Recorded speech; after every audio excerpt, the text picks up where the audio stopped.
Merry Christmas and welcome everyone to another episode of the Friendly Exmuslim podcast. Today I'm joined by a new friend, Al-Muealim. We met on TikTok. Al-Muealim has been a subscriber of the channel for a while now, and he has an interesting, interesting background. So how's it going, Al-Muealim? Pretty good, pretty good. It's pretty hot over here out in Australia, so yeah, just been sweating a lot and trying to stay indoors as much as possible. Yeah. Oh, it's like snowing over here, icy cold. Yeah. So yeah, opposite side of the earth. Exactly right. Yeah. So you have a lot of interesting content on TikTok, and a lot of the content is based on sort of academic criticisms or analysis, I should say, not criticism, but academic analysis of the history of the different religions, the commonalities. And would you agree that like a lot of this interest is coming because of your background? Absolutely. Yeah, so as we've spoken before, so I was raised Christian, Pentecostal Christian by both parents. So, the whole emphasis on the Holy Spirit and going to church every Sunday, going to Bible study during the week, it was quite a big part of my, I guess, growing up. And then, yeah, when I turned 18, I was like searching for truth. I felt like there was a lot of contradictions within the Bible, and I was looking really, at a basic level, a connection with my Creator, with God, that was similar to what I thought the patriarchs, for example, had. Abraham, Isaac, Jacob, and I just wanted, to find a faith that could offer that to me, a direct connection, not have to go through Jesus or the Holy Spirit or whatever other medium Christians use. So I found Islam, and I kept researching. Even when I converted to Islam at 18, I kept on researching and wanting to find answers to questions. And I was just always a bit of a religion nerd, in that sense. And eventually that led me to atheism or agnosticism. Fascinating. So you and I have like a sort of parallel path. So you were around 17, I was around 18 or so as well. And I converted from Ismailism, which was kind of like, for all intents and purposes, it was like it's like a different religion, even though it is a sect of Islam. Right. It's a very different sect of Islam. So I converted to Sunnism. You also changed your religion around that same time. So we were just speaking about this. It's almost like around that age, it's an age of enlightenment or seeking, young men are looking for your meaning and the purpose and the place in life. And Exactly unfortunately, also, it means that some of us fall into the wrong ideologies. A lot of, terrorist groups actually manage to get young men around this age because we're also quite impressionable, right? Correct. We don't necessarily have the big pictures. And so let's talk about some of that, because I think there's a lot more commonality there. What were the selling points to you? You said it was like one God without the Trinity. Was it Correct. Trinity? Okay, yeah. Can you Trinity, elaborate? yeah.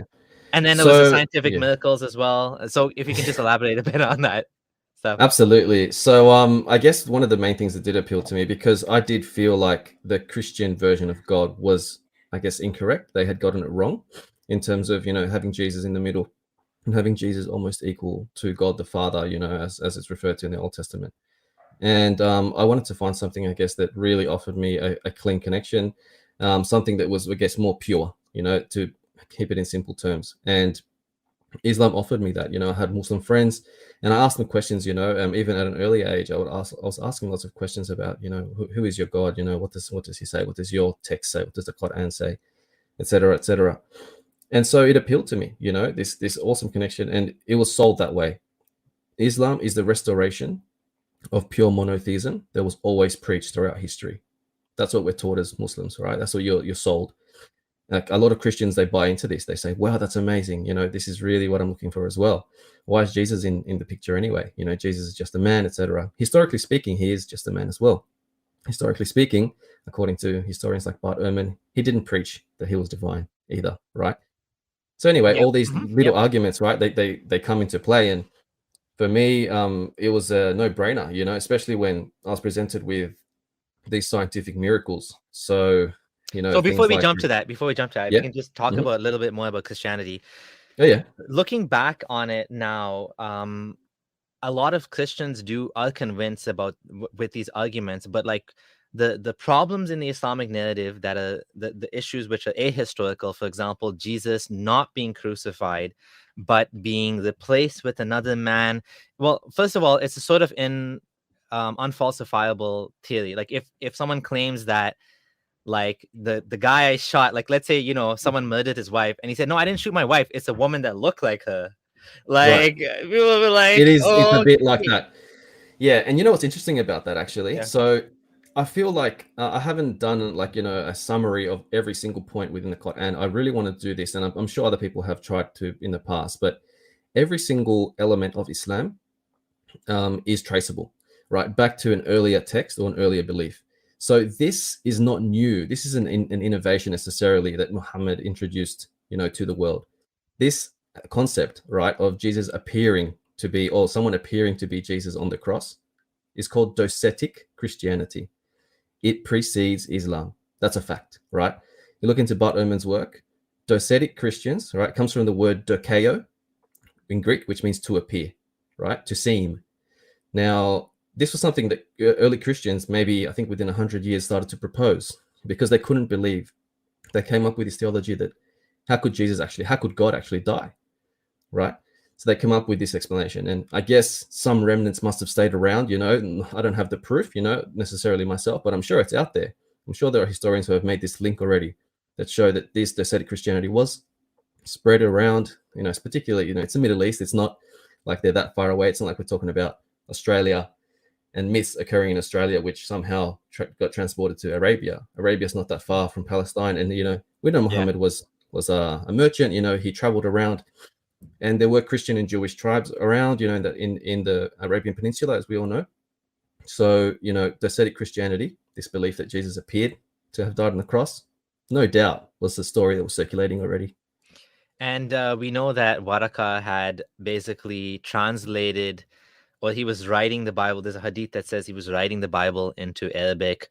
We know that there was basically fringe beliefs. I don't think that the Christianity that was going around in Arabia was orthodox, basically, because we can see in the Quran that, there's no mention of the Pope. The Pope, which is the most, the biggest sect of Christianity is Catholicism, and the church of the Catholic Church, the Pope, none of that concept even exists or is even mentioned in the Quran. What is mentioned is some things which are kind of weird, right? Like things that are considered, as you said, we know the sources for it. And I don't know if we're planning to get into this later, because you actually sent me some notes on some of these things.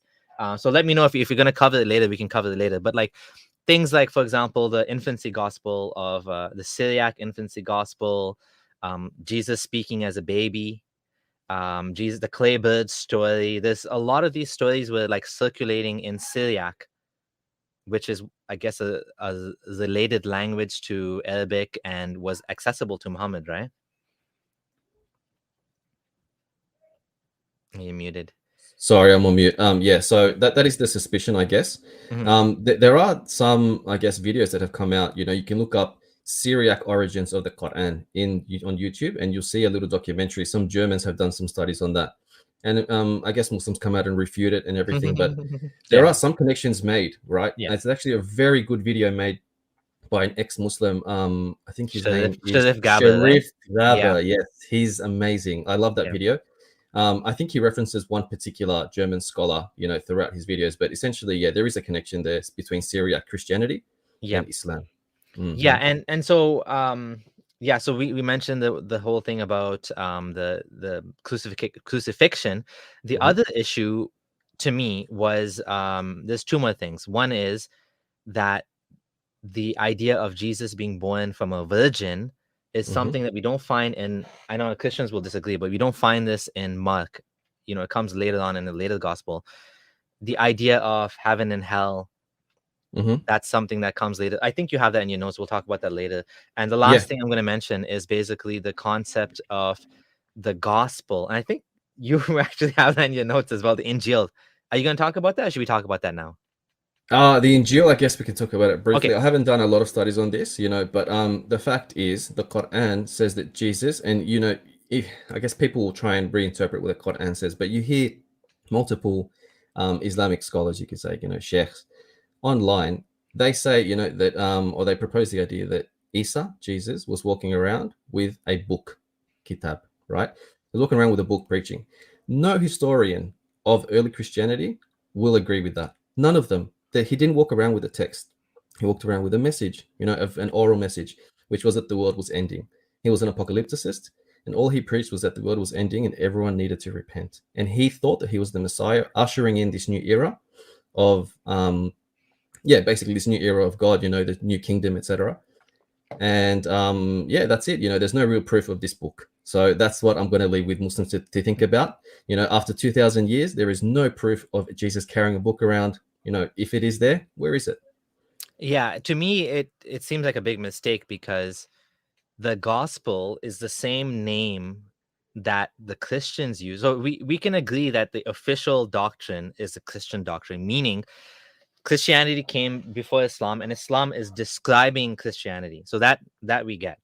Now, Christianity has a concept of a gospel, the gospel of Jesus, the good news, which is 4 books, Matthew, Mark, Luke, and John, which are written about Jesus. They're not written by Jesus. They're not revealed to Jesus. Exactly. They're literal, like the like stories about Jesus, right? Inspired by Correct. the Holy Spirit. The Right. Quran somehow uses the exact same word, Injil, gospel. Let's say that's what it means. Mm-hmm. Yet it's talking about something totally different. It's not talking about the inspired word of God that was inspired to the disciples. No. It's totally different. It's not, yet it Exactly. uses the same word. So to Correct. me, it just feels out of place. It feels like Jesus is basically a character that was copy pasted into Islam out of place because he doesn't fit. He has a virgin birth for no good reason. He's just has one. He's a Messiah for no good reason. He just is. That's He's one big one. Yes, the it's like, messiahship of Jesus is actually quite a significant thing. I will touch on that later on, but yes, okay. that's definitely a big point to talk about. Yeah, so that's all I have to say about Christianity. But I agree with you that like a lot of Christians are convinced, including people I know that converted from Christianity to Islam. They're like, yeah, Trinity is not logical. But like, to be honest, like there's a lot of things in Islam which are not logical either Of about course, Allah, right? You know what I'm saying? Like absolutely. his names are contradictory. Many of his names are like they contradict each other. He's the most merciful, but he's also the most just, and also he's the vengeful, or like he's The Shadidul plotter, Iqab. the plotter that he plots best, right? Yeah, Yeah, Makr al-Makirin or whatever. So right. yeah, there's a lot of names that contradict each other, and it's almost like Mm-hmm. a human being. This character in the sky that has all. Now, of course, Islamic philosophers that came later found different ways to make sense of these, different ways of making sense of these like contradictory, very human-sounding things, like his face and his shin and his Right. hands, and the Ash'ari school of thought. They don't take any of these things literally, even though the Mm-hmm. hadith appears to be literal. But anyways, getting off topic. So let's go back to your That's story. okay. So yeah, so Jesus seemed to make more sense in Islam. Well, yeah, I guess his position as just a mere human being, right? Yes, And I yes, yes. guess like the fact that I think what's appealing to Christians, to be honest, is the fact that Islam recognizes Jesus in some capacity, right? So it Yes. doesn't outrightly deny his existence or like completely like ignores him as Judaism does, right? So Judaism almost becomes a non-option for Christians because they've grown up with this name. As Muslims grew up with the name Muhammad repeated to them since birth, right? Christians grew up with the name Jesus, sung in songs all the time, right? Sung in like just repeated constantly. So to deny his existence after growing up with it, it's almost impossible, right? So if someone offers them a solution that says meets them halfway and says, you know what, here's the Messiah, we'll give you that, even though we don't know what Al-Masih means, right? We'll give you that, and then Anointed. right, yeah, that's okay. But then some Muslim texts will say, some tafsir will say we don't know what it means. It's a like unknown term, right? So Yeah. I feel like it's not really explained unless you refer back to the Bible. But anyway, there's that, and then the fact that he's a man. I guess the fact that he preached one God and all these different things. So I guess that they meet Christians halfway, and to me, that caught me. That got me. I was like, yeah, sweet, that's a pretty good deal. I'm going to get this relationship with God that I've always wanted, which is a direct connection. And you don't deny my my number one human savior who lived 2,000 years ago. So awesome. The funny thing is, Islam got, or I should say, Muhammad got some things right and some things wrong. He tried to appease the Jews, I mean, most of the Quran, like a large chunk of it, is talking about the stories of the old prophets, Old Testament, especially Right. Moses. I mean, the biggest Mm-hmm. chapter in the Quran, Al-Baqarah, not to Mm-hmm. mention Surah Taha and other surahs. They talk about the story of Moses over and over again. He was Correct. obviously appealing, even facing, Beit al-Maqdis. He was trying to appeal to the Jews. They're like not having this. They're like, no way, buddy, That's you're a right. fake prophet. We don't want anything to do with you. But he managed to, even though there's very little content about Jesus in the Quran, somehow it Mm-hmm. became a big selling point. Like a Big lot of, time. and in the US, at least in the US, I mean, obviously most Americans are Christian, but Mm-hmm. the biggest outflow of Christians from Christianity, from what I've seen, the stats, is to Islam. Yeah. And Okay. from Islam, they tend to go to atheist or agnostic, but it's like a Yeah. funnel. So you're on Yeah. step Pretty 2 of the much. funnel.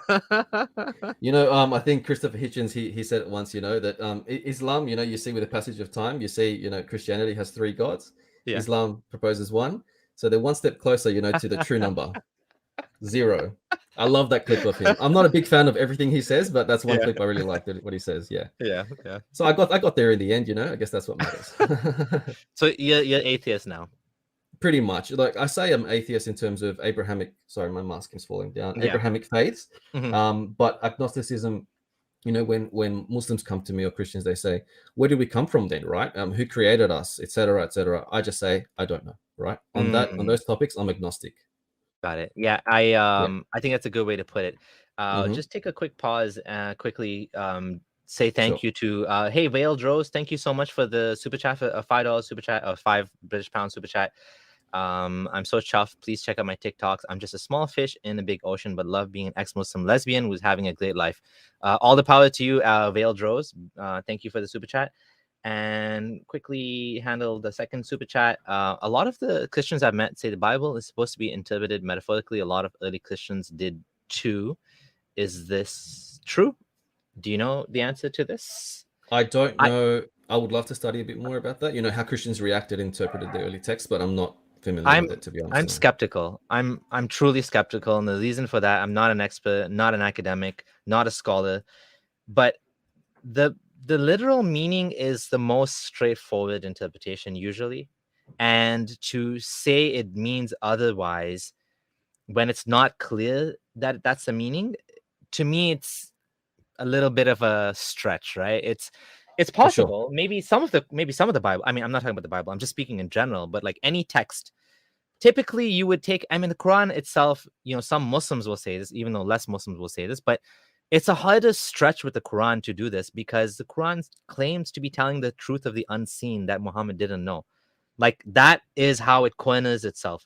If you want to say these stories are not literal, Adam and Eve and this and that, well, good luck, because the Quran actually says, well, Muhammad, you were not there when they were picking straws to decide who was going to take care of Maryam. And this is knowledge of the unseen that I'm revealing to you. Correct. And so I don't really buy it. It seems like it's a get out of jail card to me. But yeah, like you said, to be fair to the text, we should probably study it and look at it from this perspective of academia. And look at reactions as well. I feel like there is a lot of that from early church fathers that you can look at in terms of the Bible. I guess you'd have to look at tafsir, that's a good point. As well, to see how people reacted and interpreted the text themselves, because it changed over time as well. I'll go into that a little bit if we have time at the end. Looking at Fred Donner's work, he's a great historian, and we can touch on that later, I guess. Let's continue then. Let's get into this. Okay, so I guess going back to the main selling point, monotheism, right? So what Islam tries to paint and tries to propose is that monotheism was always something that existed, right? It was something that was there from the beginning, from the very first person, Adam, and it was something that God had to continuously remind people of through his prophets and messengers, correct? Right? That's basically the story that Islam paints. Historical analysis, at least for the Israelite prophets, shows the exact opposite. That monotheism was a late invention. I like using the word bid'ah, right? These were Jewish bid'ah, if you grant me that, which arose out of polytheism. So how did the story goes like this, right? And this is like based on historical analysis, and I'll go into the exact proof. So first of all, the Israelites were a branch of Canaanites, right? So the Canaanites were, I guess, don't know if you can call them a civilization, but they were a group of people, and one of their I guess, distinguishing features which made them a little bit different was their belief in, I guess, a plethora of gods, right? So they had a system of gods, just as many other civilizations did, gods and goddesses. And at the head of this pantheon of gods was this god named El, E-L. Now, the theory goes, again, we say theory just as we have a theory of, gravity, etc. These Israelites branched off and decided to worship this god exclusively without denying the existence of other gods, right? That's key here. So it's what you call henotheism, H-E-N-O, theism, instead of monotheism, right? Which is what the Quran and everything else, I guess, kind of proposes. Henotheism, like I said, or monolatry is a similar term. Basically says, we're going to worship one God exclusively, but there are other gods. And I'll give you a bit of proof for this. So from Psalm 82:1, you get, God presides in the great assembly. He renders judgment above the gods. Okay. So there's no outright denial. There's an actual recognition that there are other gods that exist in the world or in some place in the universe, right? I'll give you another one. One big Thou one. shalt not worship any other god but me. Before kind of me. implies it too. Before me. Correct. Exodus 21-3. Yeah. Islam, I don't know if I'm right or wrong on this, but I'll just say it. Like, I've been taught the proper meaning of La ilaha illallah is not that there's no other God. Listen to this. It's not that there's no other God but Allah, but the real meaning is there is no other God worthy of worship except Allah. Right. And it makes it feel like when you add that point, worthy of worship, what does that mean? There's other gods? I guess they don't mean like other gods that actually have power, but they're implying that no other gods worthy of worship except Allah. I guess on a what's it called, like a textual, through a textual lens, you might want to dissect that a bit. I guess it can mean different things in, like, well, if you look at it, if you look at the context in Arabia with the pantheon of gods, Allat, Uzza, and Manat, right, there were other gods being worshipped, and correct. Allah was the jealous God that got angry when the other gods were being. It seems like this is a common trend in history where we go from multiple gods to one God, and that one God is always a jealous God that wants you to get rid of the other gods, right? Exclusive worship. That's right. Yeah, it's very much a trend. I feel like there's a lot of things that get echoed in Islam. I'll touch on one little bit later on in particular, which is to do with the Mount, where Muhammad supposedly received the revelation. Burak, yeah. Anyway, we'll get onto that. Yeah. So the God of war, was that El or Jehovah? God of war. That the one that Ken Armstrong says that this God, the God of Israel, promised victory over all of the other nations as long as he was only worshipped and no other God. That was El, yeah, essentially, because El was the God. So El was the name of God until the new God Yahweh was conflated with this God El, right? Okay. And then one I guess piece of evidence that I wanted to touch on for this was this I guess little element called Theophorics, right? So it's when you name children based on the gods you worship. Like, look at your name there, right? Abdullah, right? As you know, not that you worship him anymore, but obviously the intention is, that you name your child based on the gods that you worship.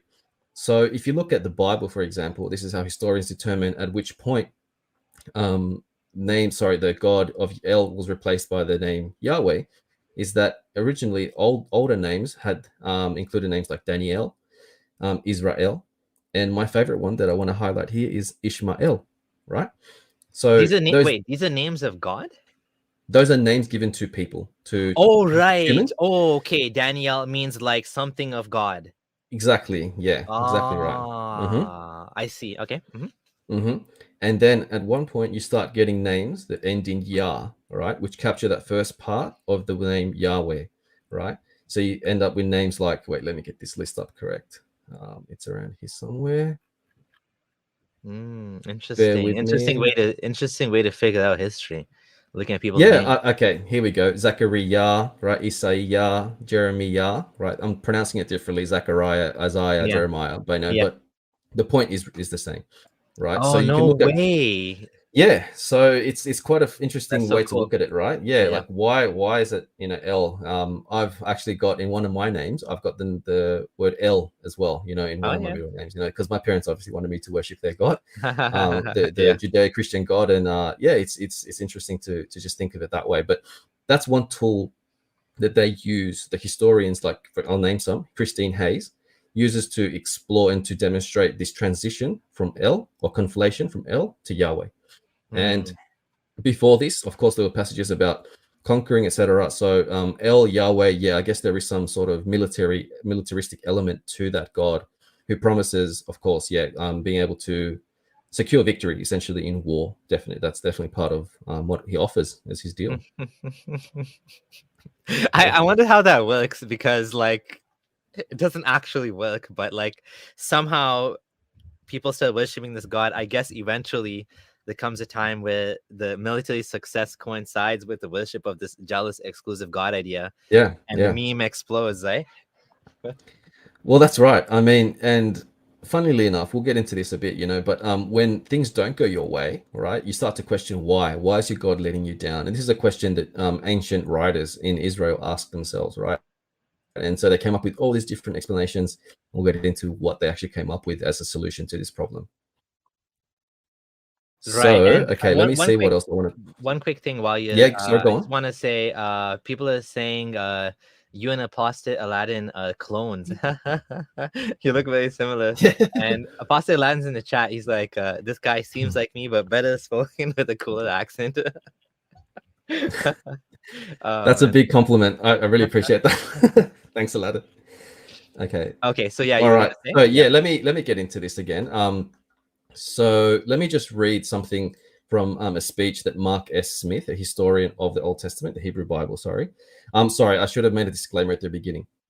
So if I use the word Jew sometimes today, right, it is sometimes used anachronistically, right? So Jew was, I guess, a concept, or I guess a term that was extracted from the tribe of Judah, right? It was based on that. And that became obviously the center of Judaism, etc., at some point.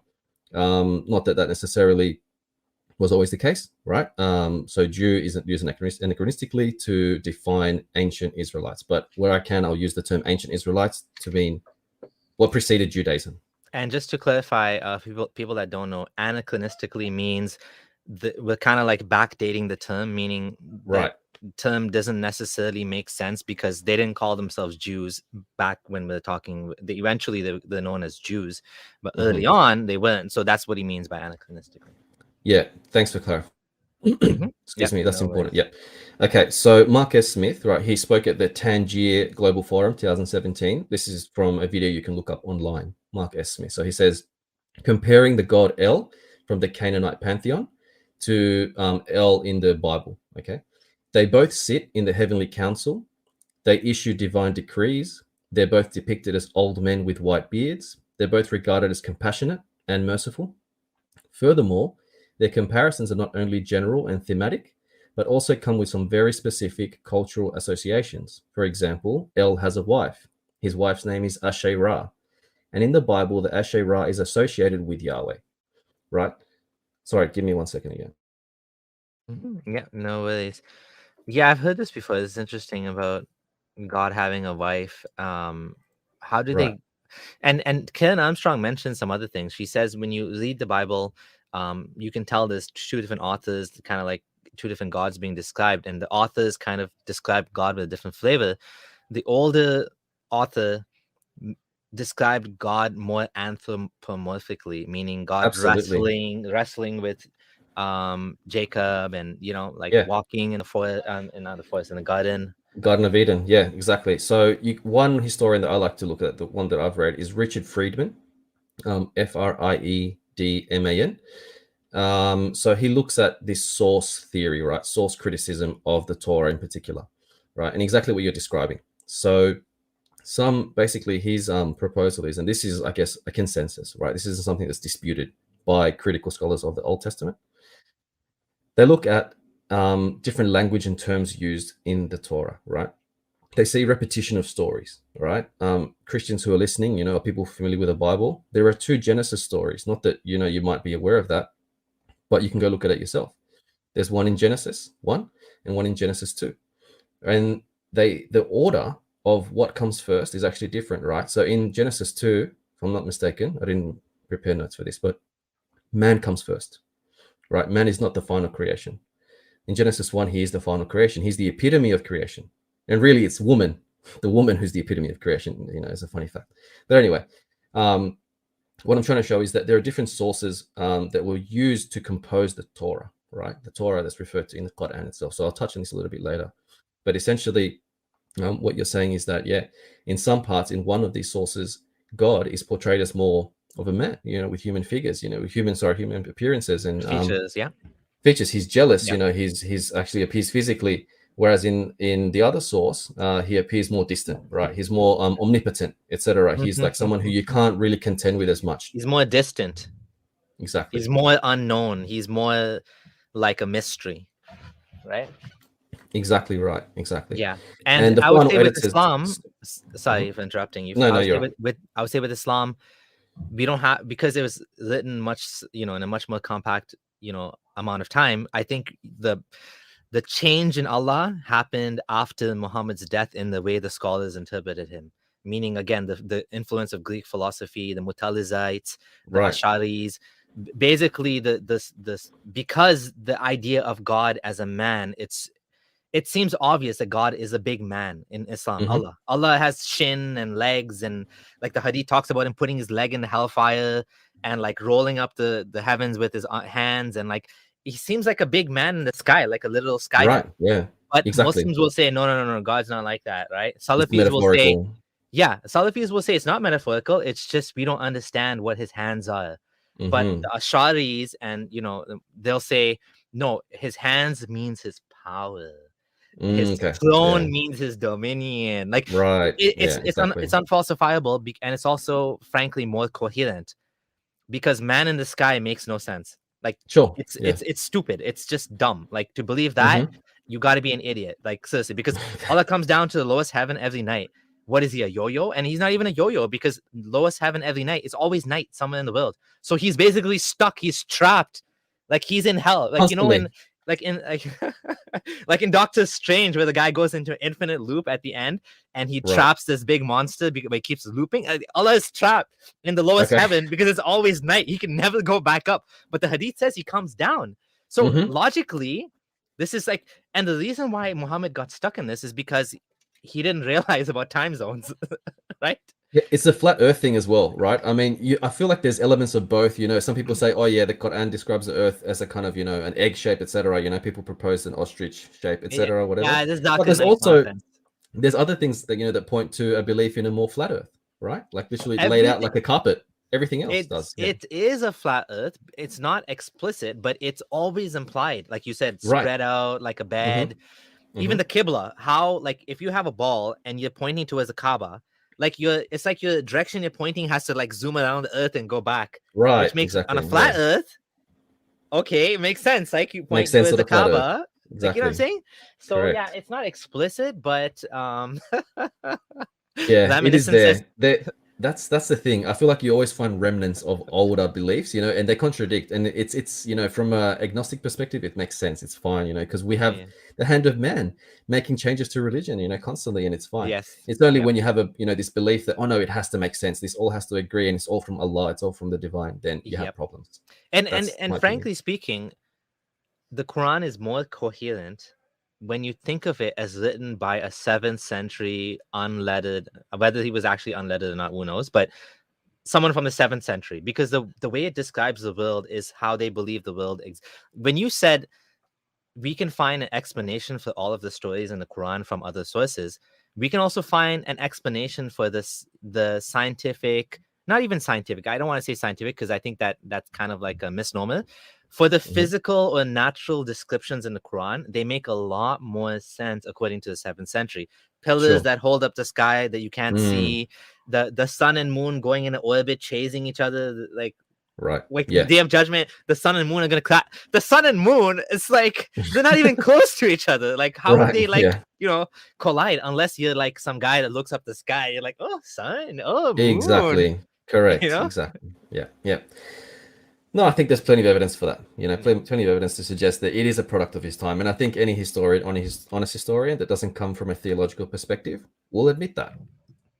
I think you'd be hard pressed to find someone who doesn't. Yeah, and there's been yeah. scholars. There's a full book. I've tweeted a link to the book of Muslim scholars who said that the Quran brings forth a flat earth. Of course, nowadays no scholar would say this unless they're Salafi, and Salafis, they don't care what science says. But like, the fact is, this is a big problem for religion because, and for the Bible too. If it truly was from God, why is it that nobody's able to realize the true reality from reading the book until we humans figure it out for ourselves? And like, no, that must be interpreted according to what we now know. Like, you're backdating the content to fit your new understanding of the world, but that's idiotic. If God is telling you stuff, I mean, you should be able to tell from God's words what the real true reality is. I had a Muslim tell me when I left Islam, and he was debating with me. He said, well, Allah never wanted to correct the people's scientific misunderstanding. I'm like, you're telling me that he purposely left them in the dark, rather than just saying, but that's not even true either, because he still could have said it in a way that was like consistent with reality as we know it. But instead, what we have is a book it fits the 7th century really well, but now for the rest of humanity and forevermore, it's like confusing. Right? It's just yeah. You know what? I think something that's very important to realize in that, right, is that Muhammad, at least at the beginning, was an apocalyptic prophet, right? You look at the Meccan Surahs, right? So this struck me, when I was reading Bart Erhman's work on Paul, right, and on Jesus, right, and how he describes this. So he describes Paul as, again, some sort of apocalyptic, post-Jesus prophet who's saying that, time's now, okay? What does Paul say in the Bible? He says, don't get married if you're not. What's the point? Focus on preparing for Jesus' return, right? Don't do any of these things because there's no point. Everything's going to end very soon. Paul thought he was going to be alive when Jesus would return, right? It's pretty clear in Thessalonians, Second Thessalonians, that he would be alive. And this apocalypticism survived. You can see it in Islam. That's something I think a lot of people miss, right? And if you have this concept, then it doesn't really matter. This whole thing of this is a book for all time doesn't really apply if things going to end immediately, right? Things really change after Hijrah, right? After that, and you get the whole Medinan surahs coming in about bringing in laws and things. Why would you have laws if things aren't going to end anymore, right? If things aren't about to end, Although Muhammad does say in one hadith that, if there's a tree to be planted, keep planting it even the day of judgment comes, which is a nice thing to say. But at the same time, we see him like literally panicking when the eclipse came. The eclipse came and he would get scared. The hadith says his face would change color and he would start praying, and he would say, pray until Allah removes the eclipse. Muslims love to say that, well, he also said, don't, because Muhammad's male son Ibrahim died, and then the eclipse came and people said, oh my God. And he said, no, it didn't eclipse because of the death of this guy. So they're like, oh, look, that makes him a true prophet. Like, he said one thing right. He must be a true prophet that was speaking everything right from the beginning. And it's so ridiculous that they would say that without even realizing that, well, maybe he realized that next week some other king's son's gonna die, or another prophet's you know what I mean? Like, right. But regardless, the point is, you're right. Muhammad acted like terrified of the day of judgment, like it was going to come any day now. Any day is coming.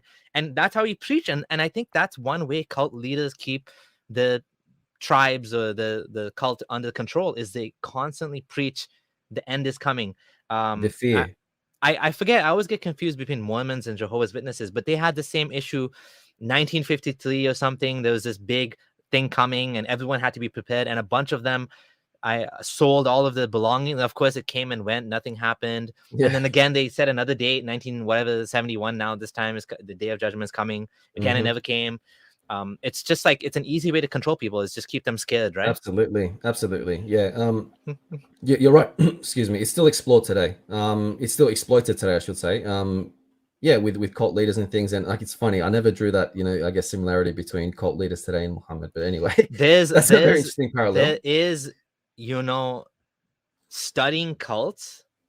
It's like you will see the parallels. Once you leave Right. Islam behind, Yeah.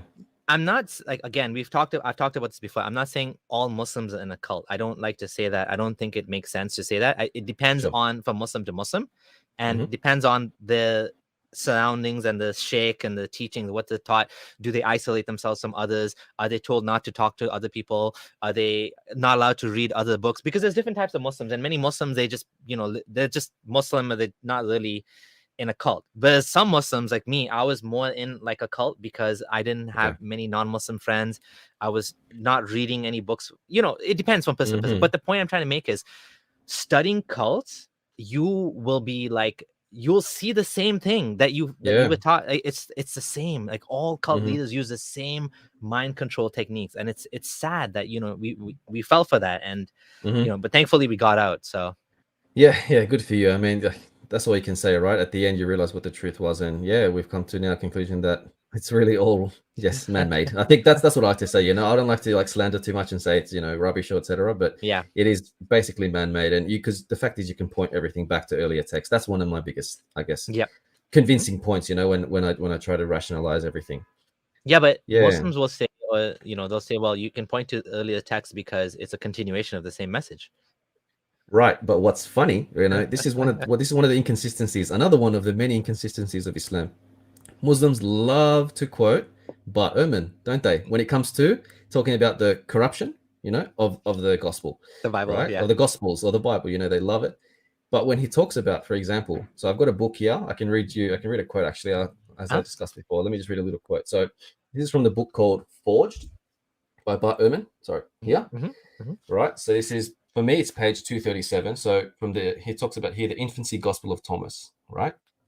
So he goes, at roughly the time that the proto-gospel of James was starting to circulate, this was around the 2nd century, another fabricated account of Jesus appeared. Key word, fabricated, today known as the infancy gospel of Thomas. Driving this narrative is a question that has been asked by numerous Christians throughout the ages. If Jesus was a miracle working Son of God as an adult, what was he like as a child?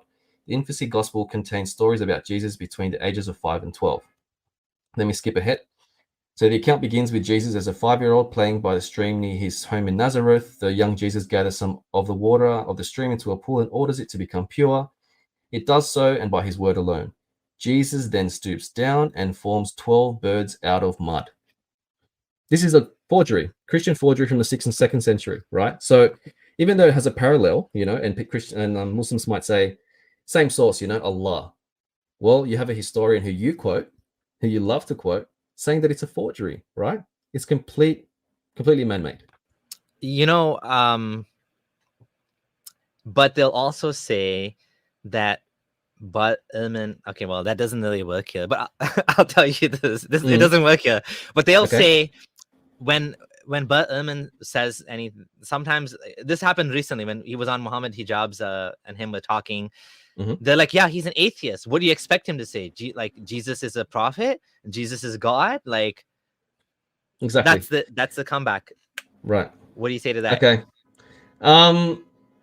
Well, I guess I don't really get into theology too much. I only try and show how beliefs evolved. I only like to look into how it happened and how people, I guess, looked at it and interpreted it and came up with these things. So not only is it echoed there, I believe it's also echoed in the other one, the Gospel of Pseudo Matthew, which is on the other page. I'm just trying to read off it right now. But in that book, the point is this. Sorry, let me get back to making it clear. So there are countless examples of this. Right, it's not just this. There's the story of Jesus asking, I think it was Jesus or Mary in the Quran, asking the palm tree to bend down, right, and provide food. That's found in earlier text as well. So that's from another pseudo forged text, per Bart Erhman's example. The Gospel of Pseudo Matthew. So this point is a very strong point, and the response that he's an atheist makes no sense, because if he's an atheist, why would he say this one story is made up and this one is true? Because he is not vested. He's not in this game. He has no skin in the game. He's not vested, exactly. And I think so one he of the can biggest say whatever. things, Sorry. Is that he's not attacking Islam. No, he doesn't have Islam in mind at all. No. He doesn't even have Christians in mind so much, because Christians today don't believe these things, right? He's just making a historical point. He's just including this fun fact. Really, to me, it sounds like a fun fact. This very important book called Forged. Certain chapters address you know, the authorship of the Bible and how some of those books are forged, you know, were forged in different people's names. But these are just little extras that he's included there. This shocked me. This is actually what got me started on my journey towards agnosticism, atheism. Oh yeah. This reading this, you know, seeing that this was an actual forgery, right? And this is a story echoed in the Quran. This is an eye opener for me. Yeah, and I hope it is for other people as well. It is an eye opener for me too. That every single story, when I looked into it, it ended up being some sort of like, the point is that these stories were invented or fabricated to prove a theological point. Right. There was a certain sect of Christianity, you can clarify if you know the details, that wanted Jesus to speak as a baby, so they invented this book, right? That doesn't mean that Jesus was actually Son of God in, like, as it is in John, because that was also made for a theological point that Jesus. Correct. You can see, like, Bart Erhman makes a point that Christians don't agree with, which is that you can see this low Christology to high Christology thing. Meaning in Mark, there's a low Christology where Jesus becomes God when he's executed, whereas in John, he's just God. In the beginning, he's just God, like Jesus is God, right? Yeah, exactly. Yeah, it gets higher and higher. Christians try to argue that's not true, and they'll say no, it's all the same in John. In Mark, Jesus is always the same. It's consistent. Right. they're just showing you different aspects of Jesus's personality, That's always the refutation. Exactly. Yeah, absolutely. You know. And before you respond, I just want to take a few comments, if that's okay, and then we'll continue. Yeah, go for it. Okay, awesome. So just want to say thank you, P, to the donation. Your jizya / donation, appreciate it. People keep saying you look like Aladdin. That's pretty funny. But Erhman said the Islamic story of Jesus was taken from the Gnostic Gospel of Barnabas, which came 200 years after Jesus, which also a forgery. Have you heard this before? I haven't heard that specifically, no. I have to look into it. But yeah, I know the Gospel of Barnabas is definitely something that Muslims like to point to, but it's really a forgery, yeah. That I know for sure. And shout out to Myth Vision Podcast, Derek. Nice to have you here. Wow. I've never seen more dishonest tactics than what I see with radical Muslim apologists. Some of them are actually saying Dr. Erhman sided with Islam. Yeah. There has been a clip which has been a thorn in my side. I have to thank Muhammad Hijab. He gave us Yasir Qadhi holes in the narrative. He's now giving us Bart Erhman's holes in the narrative. Before this clip, this interview with Bart Erhman and Muhammad Hijab came out, there was a clip, a very old clip of like Erhman being jumped on in like some coffee shop or something with a Muslim. And they ask him this question about the Quran or something, and he gives some sort of vague answer, and they're like saying, look, he's saying the Quran's preserved, but he wasn't saying that. And it was like a thorn in my side, because people are using Bart Erhman to try to say the Quran's been preserved. No, he's not saying that. He's not an and he's not an expert on the matter either. No, he's not, exactly. But the things he says, the same meta like tact, the same things that he's describing about the Bible can equally be applied to the Quran. This thing about scoring theological points. He has a video where he talks about this idea of like, broken telephone. And he says he said there's a misconception that, in societies that have oral transmission, that it's more accurate. He said it's not. No, like this is a misconception. And we can see that in the Hadith. The Hadith are like a mess, right? Like it's just like it's just a big mess. Yeah. I watched this scholar recently. I've forgotten his name, but he's quite honest. He's from Pakistan. He was on a channel giving an interview just about the preservation of the Quran. So his conclusion is that... Are you talking about Mufti Abu Layth? Mufti Abu Layth. Abu Layth, maybe. Probably Abu Layth. His channel, yes. Yeah, right? Abu Layth. The host was, right. Yeah. I thought that was a good interview. Went for 2 hours, and this guest, he basically explained that there were scribal errors. The way Muslims they depict it is as if there were none, as if God himself was like actually controlling people's hands as they wrote, and no mistakes were ever made, and every single copy that existed ever has no mistakes in it, and it's exact same as the original one, which is completely false. We know that, and Muslims know that, and it's in the Hadith itself, right? It's in the Hadith, and not only in any Hadith, it's in Sahih, right? Sahih al-Bukhari, for example, the Sahih Hadiths claim these things, and I feel like he explains that early Muslims didn't have a real problem with these kind of scribal errors or having different mushafs, etc. Anyway, we're going off topic a little bit, but yeah. Talking about things that Muhammad did right and wrong. One of the things he did wrong, which was complete L, taking the L completely, not compiling the Quran during his life. That has got to be the biggest mistake. And of course, one thing that Uthman or Abu Bakr got right was compiling it together, because that actually solved, and burning all the, the variant copies. Of course, the variant copies, they still exist, so he wasn't able to get rid of them completely. But that actually helped the Muslim movement, because they continue with this net. And until recently, man, things have changed so quickly in the last, I don't know, couple of years.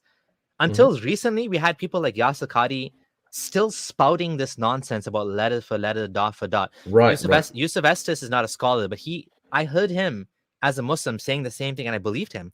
He's like, not one letter, not one dot has been changed from the Quran, which is completely false according to Muslim.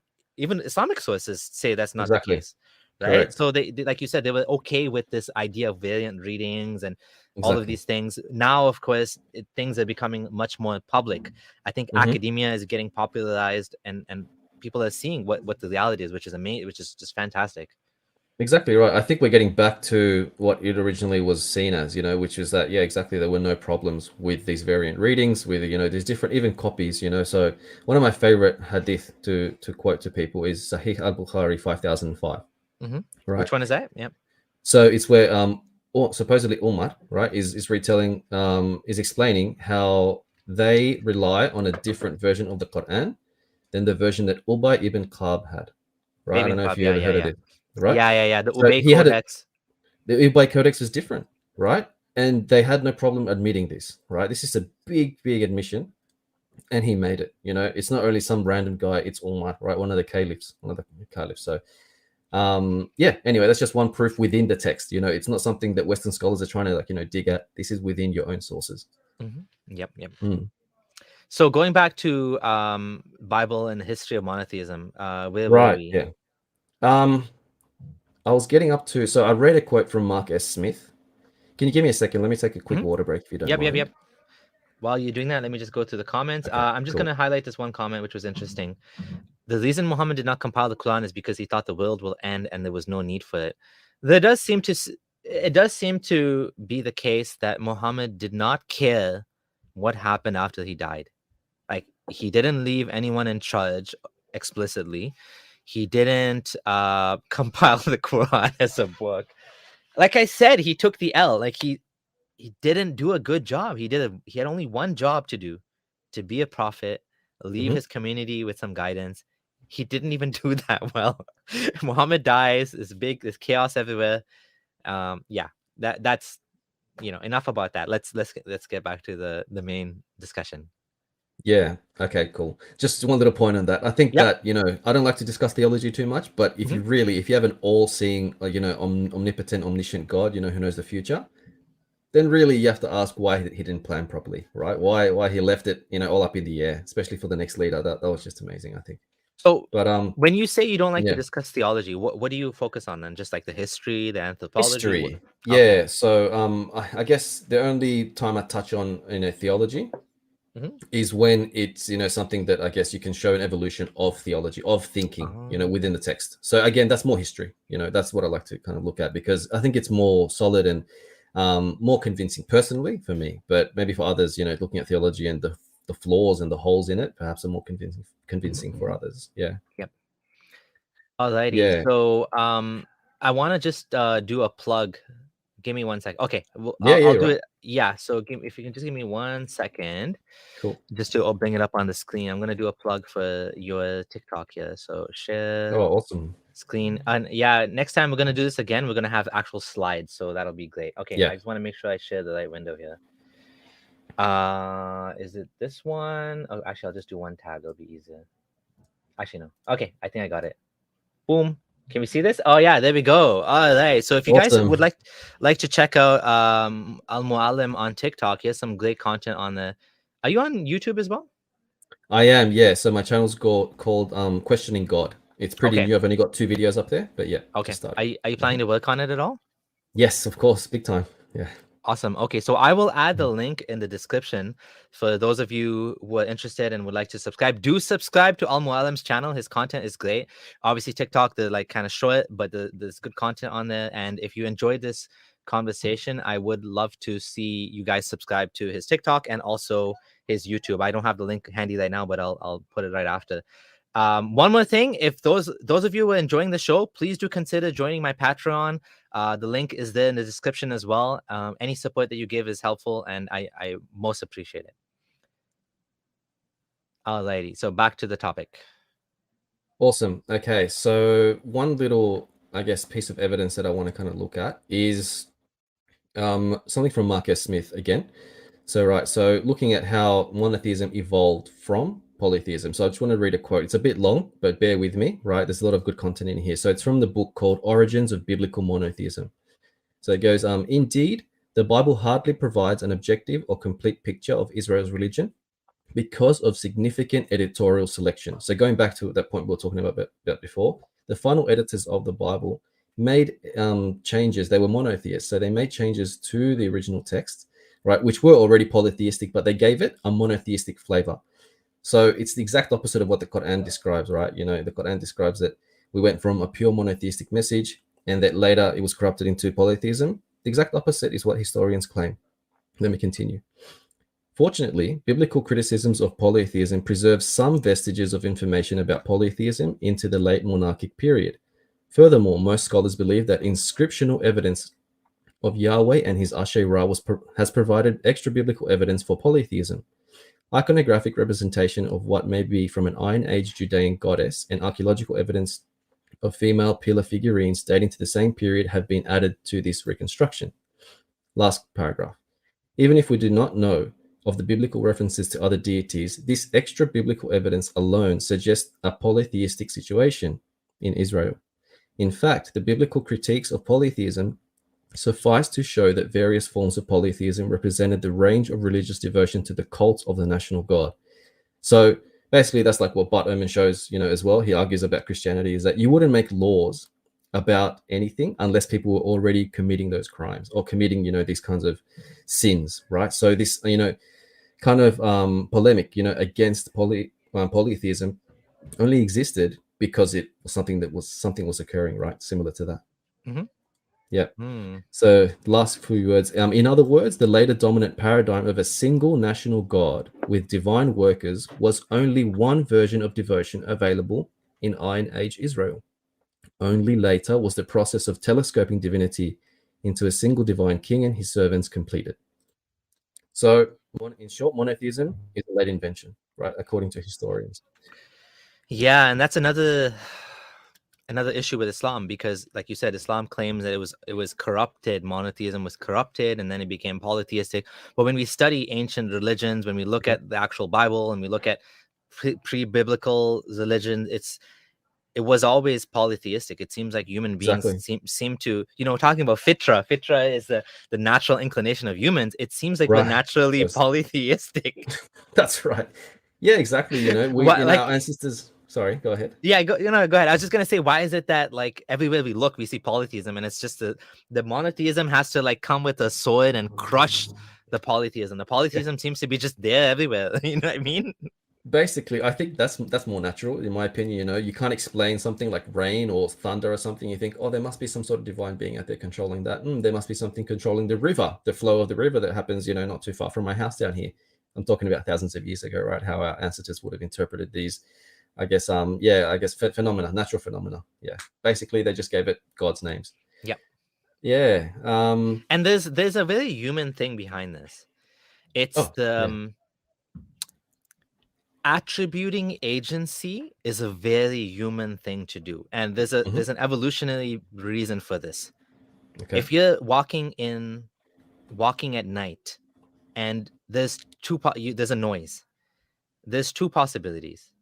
The noise is an animal that's going to eat you, or the noise is nothing. It's just nothing, right? It's just like you just hearing things, or it's just like rustling in the bushes of wind. If you get it wrong, you're dead.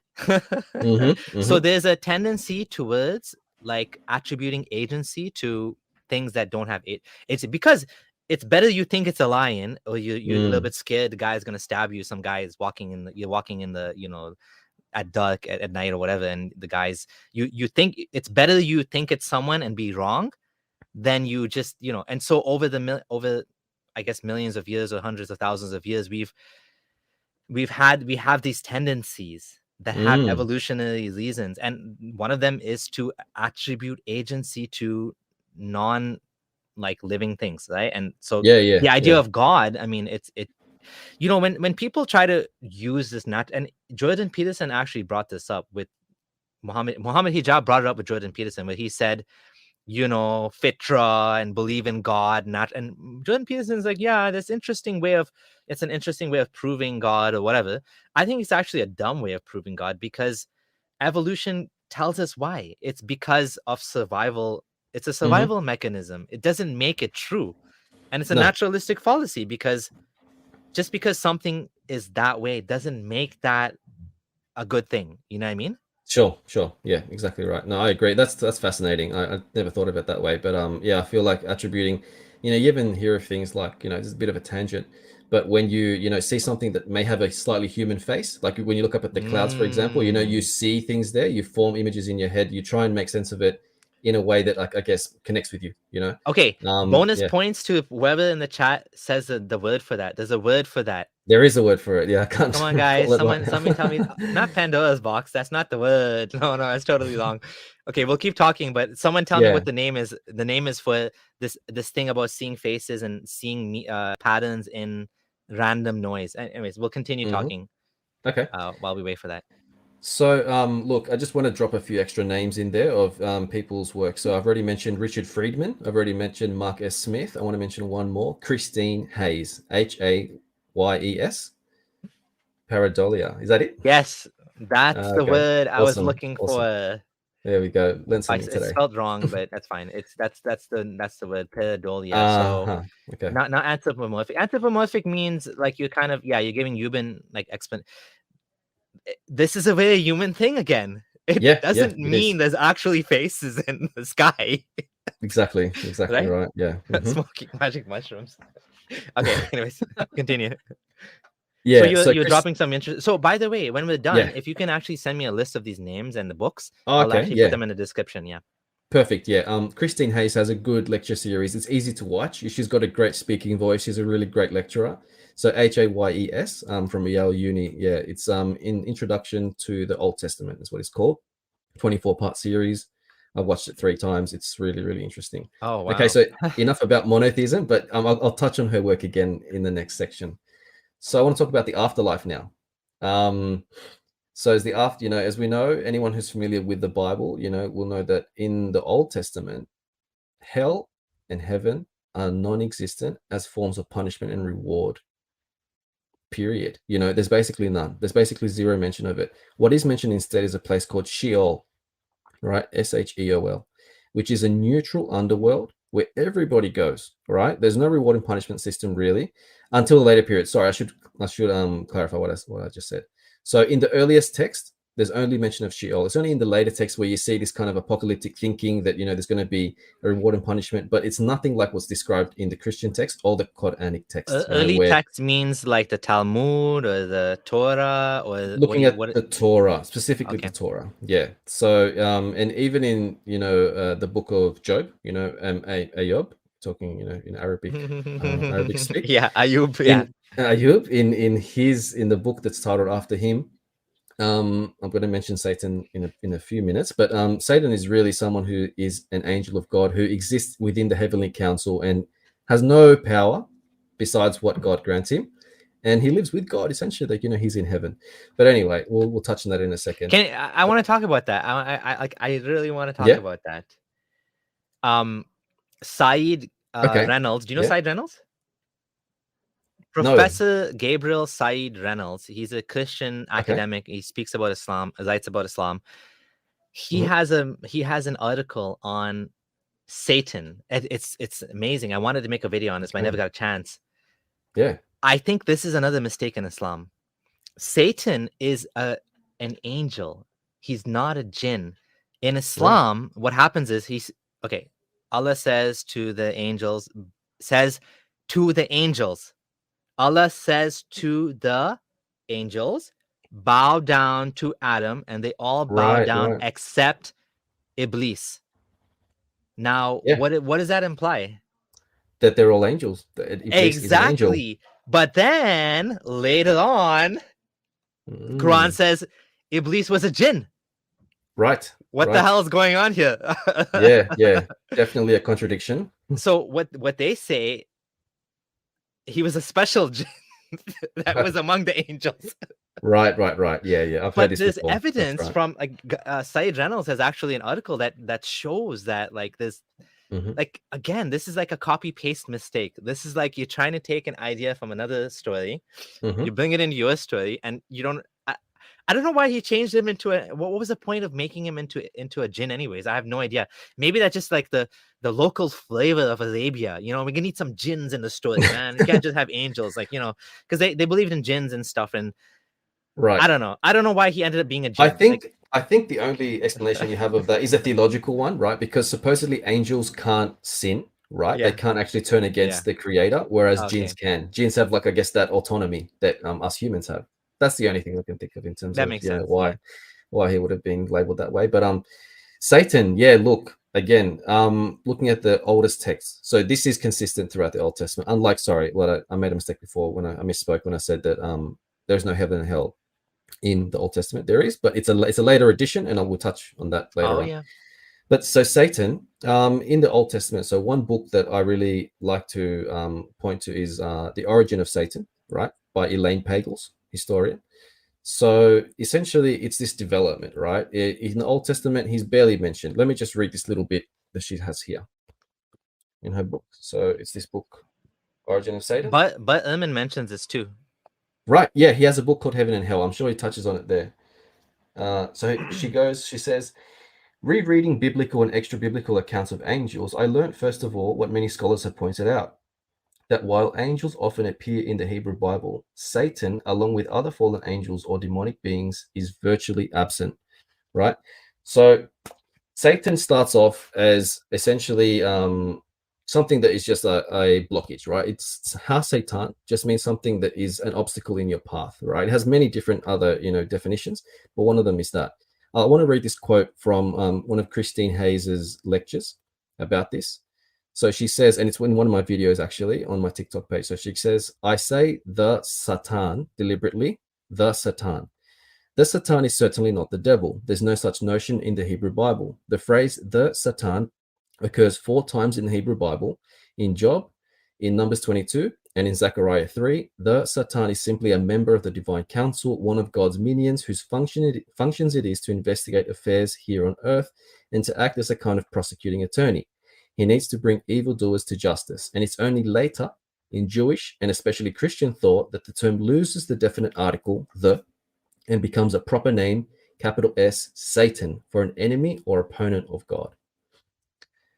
This is huge, right? This is, I think, something that needs to be really emphasized. This is a Jewish or a Christian bidah, again, right? And it's something that Islam adopted, in explicit terms, something that Muhammad incorporated into his newfound religion, without realizing, that really this is an invention that came later.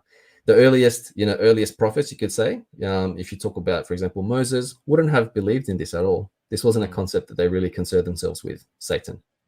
I want to just read this. That's interesting. The Valley of Gehenna was a place in Israel where child sacrifice was enacted. Jahannam was utilized as an analogy for hell, as the valley was constantly ablaze for child sacrifices. I've heard about this Valley of Gehenna. Me too. I've heard of the valley for sure. I don't know about the child sacrifice things. I never heard that. But it's a geographic location, somewhere like here on Earth, and that's absolutely right. This question from Jojo is saying the hell description in the Quran came from the Christian forefathers. I think that's what Bart Erhman says. It came from this apocalyptic thinking when Jesus became, Christianity was formed. It's not part of Judaism. And if you ask Jews, they don't really believe, like you said, they don't really believe in hell. They believe in this shadow world thingy, right? I don't even depends really on who you ask. It. Okay. Depends on who you ask, but I've heard different scholars say different things. So Jewish scholars, some of them say that hell is just temporary. So even someone like Hitler would eventually get out of hell. You hear different things like that, right? But at the same time, if you look at what I like to see again from a historical perspective, that's why I don't get involved in like theology now, because theology now is anachronistic, right? Again, that term, it projects modern beliefs or later beliefs onto older texts and tries to make sense of them, right, using this new lens. But if you look at the oldest texts, as historians do, the ones I've just mentioned, they show that hell, Satan was basically a non-existent. It wasn't something that anyone concerned themselves with. Their concern was this life, right? Living righteous lives here, because that's just what God told them to do. Essentially, that was the part of the covenant. God would protect them. He would be their personal God, and all they had to do was be good and follow His laws. Yeah. Yep. Yeah. Interesting. These are fantastic references. I'm enjoying this a lot. I'm glad. And I definitely want to read some more on this once this is all over. I'm going to get some of those books you've recommended. For sure. Yeah, I can't recommend them enough. They've changed my life, like I said, Yeah. So yeah, like one thing I want to point out, so just to give specific quotations, right? So without doubt, right, we know the Quran, any Muslims who know the Quran says that hell, Jahannam is a real place. Not only that though, right? Something's more specific, it's a bit more specific than that. Quran, Surah 87, verse 11, okay, from 11 onwards. It says, but it will be shunned by the most wretched, so talking about the message that Muhammad's bringing, who will burn in the greatest fire, where they will not be able to live or die. Successful indeed are those who purify themselves, remember the name of their Lord, and pray. But you deniers only prefer the life of this world, even though the hereafter is far better and more lasting. This is the crucial part. This is certainly mentioned in the earlier scriptures, the scriptures of Abraham and Moses. Historically speaking, that's inaccurate. Right? There is no heaven or hell. There is no hereafter in the scriptures of Moses. Sorry, Muhammad, it's not there. What would be considered the books of Moses? Genesis, Genesis through to Deuteronomy. That's, I guess, the believer's perspective. But of course, historians don't say that Moses had any hand in it. Maybe he did have some hand in it, but really it was a compilation of a few sources. They say 4 separate sources that a final editor just put together and made into the Torah. Yeah, because the book is supposed to be written by Moses, but it's talking in like, what was the issue? It speaks about his death. He speaks about his death. Exactly. In Deuteronomy, before Deuteronomy ends, he speaks of his death and what the Israelites did after his death. So, obviously he wasn't writing it. And that was supposedly what sparked, this whole, I guess, inquest, this whole research into who wrote the Torah, because obviously, he died in it. So how's he supposed to finish it? Yeah. Yeah. Just a bunch of people are clarifying, just quickly. Gehenna was a place where the Jewish people burnt the garbage, not the place of child sacrifice. So garbage, yeah, okay. Whatever the case is, we're not making a historical point here. Just referencing. This is just we didn't have a chance to look into it. This is like live comments from the channel. So okay. No, thanks for clarifying that. Yeah, that's very important. Okay, so I want to read one extra quote, right, about the afterlife. Okay, just to solidify this last point, and we can move on to apocalypticism, I think. So this is by Christine Hayes from one of her lectures. So she says, "So a belief in in personal immortality, a belief in the general resurrection of the dead, these arise from a negative view of this world as a place where justice cannot be obtained. So apocalyptic writers examined the world they lived in. They drew the conclusion that reward and punishment were going to be made in an afterlife. They were certainly not doled out in this life as Israel suffered.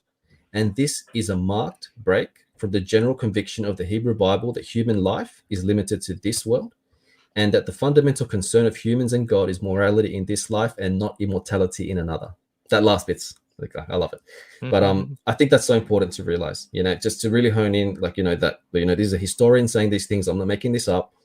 The afterlife was a concept that came later. The earliest prophets did not believe or care for this at all. So yeah, that's it for the afterlife from what I wanted to quote from and what I wanted to, I guess, discuss. And we can move on to apocalypticism a little bit. I think that's the more interesting part of this discussion.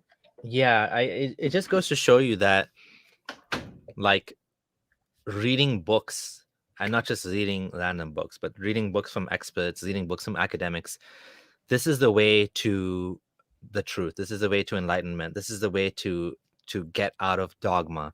And to me, I think academia is a huge thorn in the side of Islam, and I think that it's going to kill the dogma.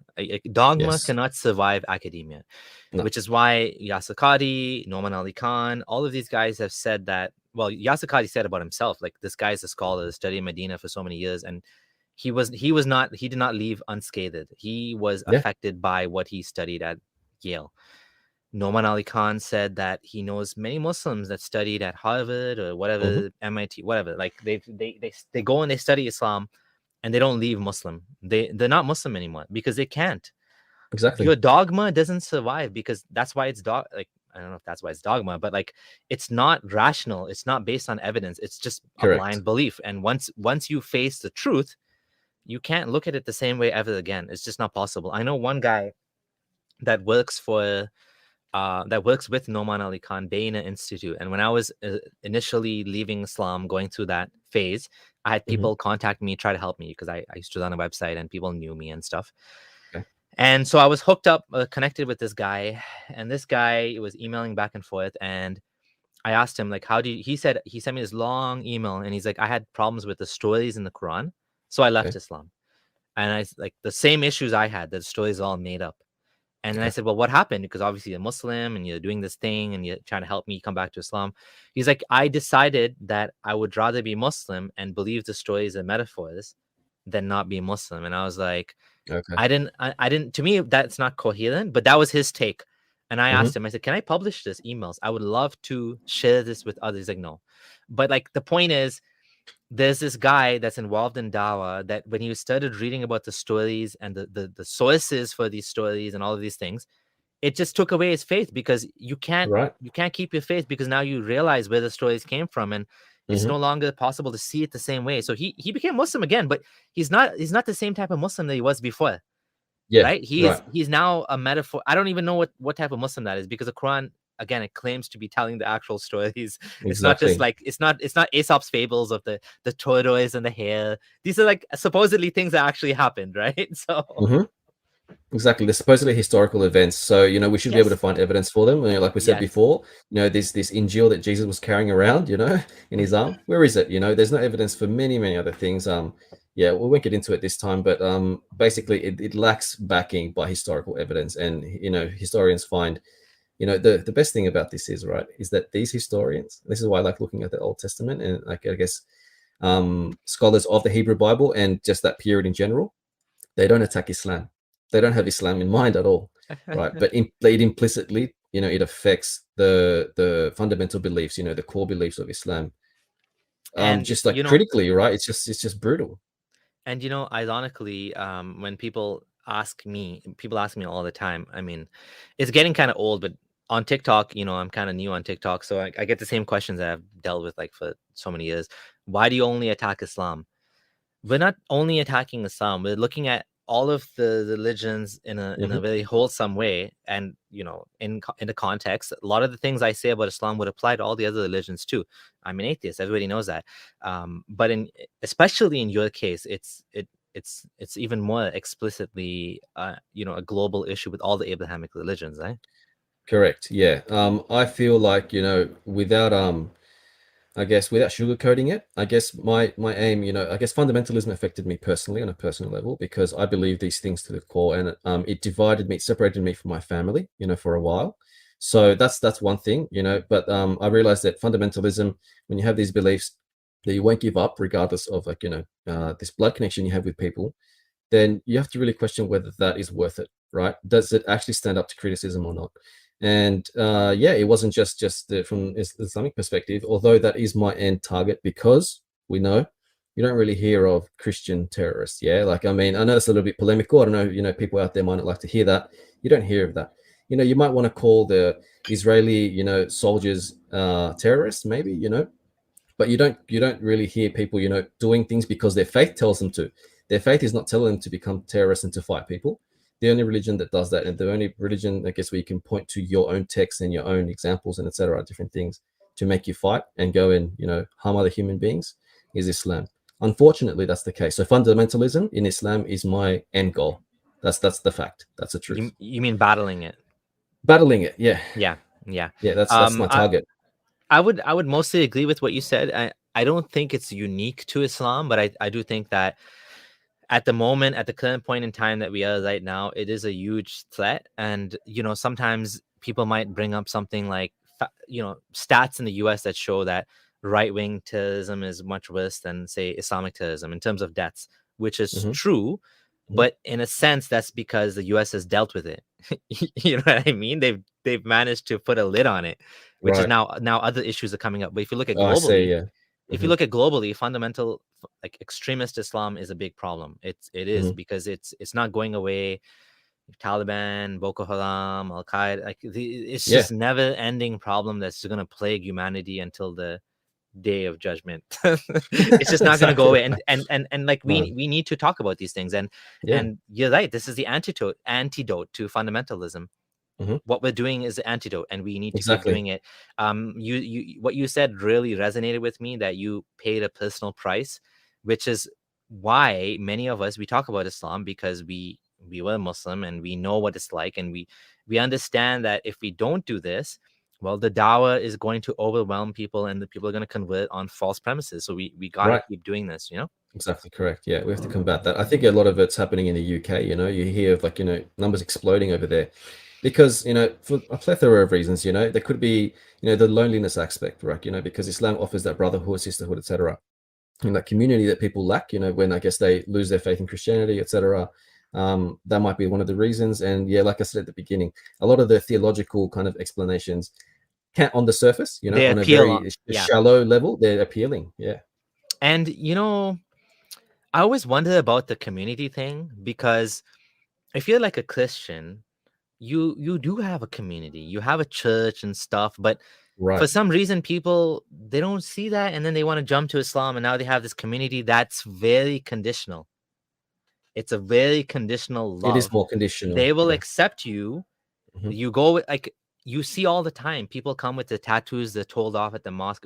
The dude has tattoos from before, right? But people don't understand that, or they'll like expect you now to conform. And there's examples, I'm not going to mention names, but there's examples of like famous TikTokers that converted to Islam and then were expected to go along with all of the things that they don't feel comfortable with, like some of the misogyny, women must submit to their husbands, certain teachings in Islam, homophobia, like many Muslims. I know a bunch of TikTokers, at least 2 or 3, that converted to Islam and got so fed up with the homophobia they left Islam.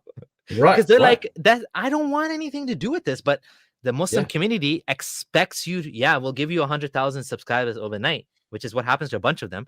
But then you have to toe the party line. You can't if you say things that go against this, you're going to be canceled. Like, and that's what happened to a bunch of them, right? So it's conditional love, it's not really, you're not really getting a community that's going to accept you. And that's why when I say, talking about the cult thing, going back to the cult, I was one of those like kind of like cult members, because when I left Islam, I lost all my friends. And I'm like, the older you are, when you face that challenge, the more difficult it becomes. I was in my 30s, early 30s. So, thankfully I have the opportunity to recover, make new friends, and, get new hobbies and all that. Someone that was in the 50s, like Hassan Radwan, that was deeply in this religion, it's much harder for someone like that. Like you're an old person now, all respect and love to Hassan Radwan and people like that, who you made that sacrifice, and openly made that sacrifice. So people like us could, don't have to wait until we're in the 50s to realize, hey, this entire thing is a lie. But it's hard, man. Like I lost all my friends. It's difficult. And so other people need to know this so that they don't make the same deep dive and then make the same mistake, and then they have just as difficult a time, so look, I think one of the biggest things that I guess concerns me is that this lie tactic, and this is a lie tactic, right? We've got to call it out and label it what it is. How is Islam sold to these gullible people? It is pure monotheism. It's simple. It's a simple message, all right? It's just a belief in one God. That's it, and Muhammad is a messenger, Maybe they might add that in, in a little asterisk at the end. It's a simple religion, and then all the other stuff occurs, right? Just what you described, the homophobia, the misogyny, etc., etc. That comes later, and you better follow it, because watch out if you don't, right? The biggest like the biggest joke of all is you can't leave it. Do they Yeah. tell converts that? No, Like that's the no, biggest like giant asterisk, like flashing neon lights, one-way exactly, entry, no exit. Like you exactly. gotta they should make you sign in blood so you understand. Like this is like I hate Yeah, to say like I hate to say it like death cult or something, but like and you know, thankfully it's not actually a death cult to most people, and you can leave it. Most people hmm can leave it, but like sure. there are risks, right? Depending on In where you extremist live and country, correct. Yeah, depending on where you live. That's exactly yes, the way to put it. exactly. Yeah, yeah. Yeah, which is, just to go off on a slightly, further tangent. Judaism, what do they have, right? They actually have a 2-year program, I believe, where you undergo all these studies. You can't just show up and say, you know what, I believe in the God of Abraham. Can I join now? No, not really. You have to actually go and do a full 2-year course or 1.5-year course with a rabbi, and then I'm assuming that there are tests and things involved. And then if you pass and you're still willing to do it, then you join, right? Islam is an instant thing, right? It's an instant Yeah. sign up, but you're signed up for life, right? Just as you described. It's too easy to join and too difficult to leave. Yeah. Yes, exactly right. But anyway, we digress. But it's good to talk about these things for sure. I'm sure people need to hear it. Some people out there, especially. Absolutely. Yeah. Yeah. So apocalypticism. Sorry. Yeah, I really think this is one of the failures of Islam, and it's one of the failures of all apocalyptic writers, right? This is one of the reasons for why I disbelieve in all Abrahamic faiths, right? So what you see is a transition again. So what I just described with in terms of what Christine has just quoted. So she says that initially this wasn't a concern, right? There was never a concern that the world was going to end, right? After this huge flood, which we know, the story of Noah, the world was never supposed to end. These kinds of things was just supposed to happen once, and then for the rest of eternity, it was just supposed to be humans on Earth following the ordinances of God, right? And just living and dying and just repeating the cycle forever. So essentially, this arose out of I guess a view that things weren't happening the way they were supposed to, right? Things were not occurring. They were not being rescued the same way that God is rescuing their supposed ancestors. For example, when they were trapped in Egypt, right? God came and intervened and sent them Moses and let them out, essentially, through these miracles. God intervened in history. At one point, he stopped doing this, to put it bluntly, and they were wondering why. So they came up with this idea that one day God was going to intervene again, just as he did in the olden times, and he was going to bring things to an end and restore justice to everybody. And then with this comes, this Messiah figure. With this comes the general resurrection of the dead, right? Which also involves the day of judgment, right? All these elements which are present in Islam, again, they are all Jewish bidah, all of them, right? We have to remember that, okay?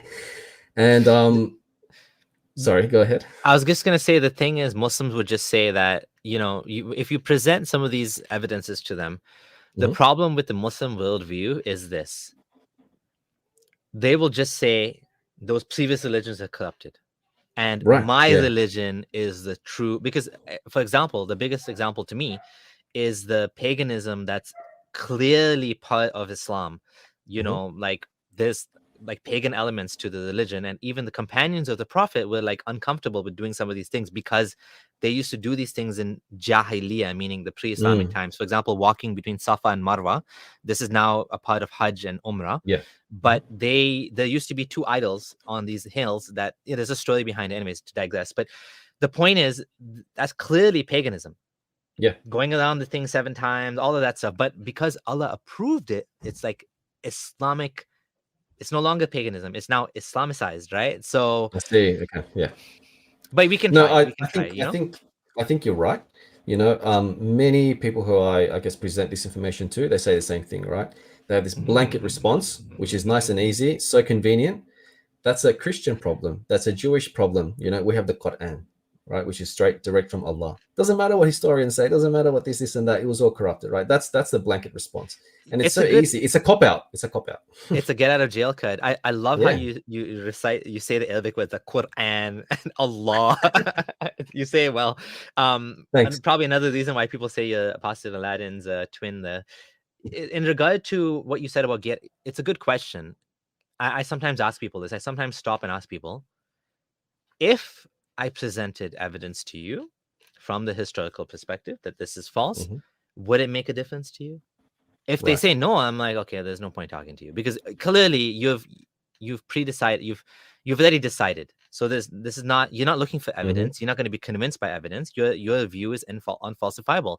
I love asking people, is your view unfalsifiable? Your view of the Quran, and you have to Mhm. explain to them what unfalsifiable is. But like, if you believe that there's nothing that can disprove the Quran, like, is it theoretically possible that I could show you something that would prove the Quran wrong? If you say theoretically it's not possible, then okay, it's done. The discussion's over. You're Pretty basically just much. believing in it because you've decided to believe in it. You're not looking for Correct. evidence, right? So That's right. That's right. Yeah, they've got a foregone conclusion. You know, these people that I guess you talk to and have that response, you can't really do much, unfortunately, about them. For yeah, me, it was like so maybe it's not the wrong sorry. term for it, but I've used this Mm, term before, presuppositionalism. It okay. has a Christian sort of meaning to it, but like, if you just look at Mhm. it as meaning you've already presupposed this belief, then there's Mhm. no arguing with you. So you know what? Believe what you want to believe, but don't Yeah, claim that it's based on evidence, because it's not. It's that dogma. last bit That's is it. so important. Yes, that last part of your sentence, right? You know, because it is purely based on faith at that point, right? If it contradicts historical evidence, right, that arises from someone who or people who don't necessarily have Islam in mind when they talk about these things. All right, they're focused on the Hebrew Bible and that period in history. It shows that it contradicts the Quran time and time again. If that doesn't convince you, then maybe nothing will, and that's fair. I just want to mention one point here. So some people will say, they'll come up with, I guess, objections like the no true Scotsman fallacy, right? They'll say you weren't a real Muslim. You were looking for a way out, right? That's why you found all these things and you were convinced because you were already on some level looking for a way out. Let me tell you that when I was reading for these things, you hear that, right? But let me tell you, for me personally, it was not the case. Okay. I was actually trying to convince Christians to come into Islam. I was reading Bart Erhman's work because I knew, that he really went really hard with them. And this, like I just said, that book from Forged, that book written, titled Forged, Yeah. the stuff in there is what got me, and I was just shocked. I was not expecting it. That was the thing. Are you serious? So you were as a Muslim reading Bart Ehrman's books to try to convince Christians to become Muslim? Correct. Yes. That's Oh, exactly that was my dang. initial intention. I did not try and find things to disprove my own religion, but I came across these things about Jesus making birds from clay, and I was like, "Whoa, this is not happening." And I kept reading, and I thought, "Holy crap!" Overnight, it was literally a matter of 1 or 2 days at most, where my faith was shattered. My fundamentalism, at least, was shattered and completely just destroyed. Okay, let me get this right. So you were Muslim for 7 years. You read this book, and Mhm. now it changed. Like, you basically, your faith was gone. Pretty much. It was essentially, yeah, just completely destroyed overnight. I realized, I read that. I also read some things about, how the virgin birth story originated. And I thought, this is something that Quran says time and time again, right? No Muslim denies this. This is part of the selling point. This is one of the selling points that I bought into, right? No, he's not God, but we had the virgin birth and he's the Messiah, right? All these things. Oh, great, meet me halfway, but they're you false. you know, I resonate with that a lot, because let me tell you, it wasn't this long process for me either. I was Muslim for like 15 years, Mhm. fully religious, praying 5 times a day, eating halal, all that stuff. And Mhm. then when I started to find the problems, it happened like the first time it happened, I was able to bury my doubts, and I just left it, and I just didn't think about it, and I became Muslim again for a moment year. But the Mhm. second time it happened, it was like within week, like it was done. The faith was Yeah. gone, because the evidence Mhm. was now staring me in the eyes, and there was Yeah. no way to hide from the truth, because it was so compelling. Yeah. Evidence was so strong and so compelling that this is completely made up, that I just couldn't do it anymore. And so for me, it was a matter of weeks.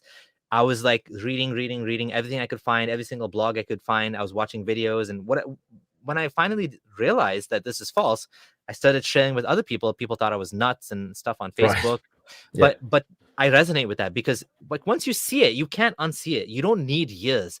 And I've seen people on the other side too, Exactly. that like Muslims, that they're so programmed, so strongly programmed, that, like, I have a friend that's been like sort of wavering Muslim, ex-Muslim, Muslim, ex-Muslim for like a couple of years now. I've been talking to him 3 or 4 years, Okay. and he can't really find his way out because of, you know, the family, the community, and this. But he has like massive doubts, as he puts it.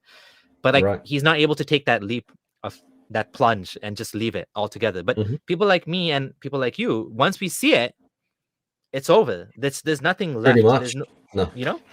Yeah. No, exactly right. You know, like I said, I was just, you know, so taken aback, and no one really told me about this, right? Like, I think these things are just hidden, you know, this hidden knowledge, and no one really promotes this because it is quite embarrassing. And like I said, you know, Muslims like to quote and cherry pick, you know, Bart Erhman's work, and this is just one of these examples. You know, it's clear there, actually, if you read the whole book, it's not hidden over, you know, one little paragraph or one sentence. It's like, you know, quite big sections within his book. But to get access to this book, you know, you need to actually find out about Bart Ehrman first, And you and need to go and look at be, his other. Sorry. again, you need to be a person that cares about evidence.